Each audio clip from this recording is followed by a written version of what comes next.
Ustadz, saya bingung, saya sedih, saya baru saja diagnosa HIV positif. Ustadz, apa yang harus saya lakukan? Pertama yang Anda harus lakukan adalah tobat nasuha.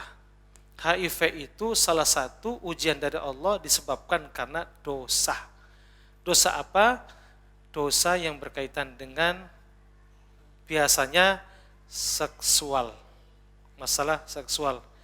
Nah, di kalangan LGBT banyak yang kena HIV. Ya.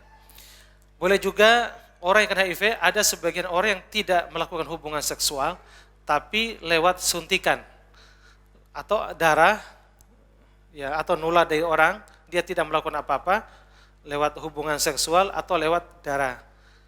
Misalnya dia luka, kemudian kita luka, ketemu luka, nah itu biasanya bisa nular. Nah, salah satu kemarin saya ruqyah salah seorang dokter yang positif HIV, dia nggak pernah berhubungan dengan siapapun. Gara-gara dia praktek, ketusuk sedikit, habis memeriksa orang HIV, ternyata dia kena juga. Nah, itu tanpa disengaja dia kena. Nah, cuma semuliakan kalau terjadi seperti itu, pertama tobat nasuha. Nah, walaupun sebenarnya dia tidak melakukan itu, tapi Allah takdirkan kena, kan gitu. Dari mana? Gara-gara mungkin dosa lain yang dia lakukan lewat suntikan itu, kan gitu. Makanya tobat nasuha. Selanjutnya introspeksi diri.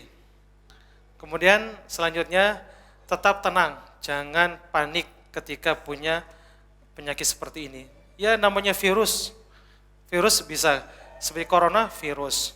Makanya orang yang panik menghadapi penyakit itu justru imunnya semakin turun dan penyakit lain pun muncul.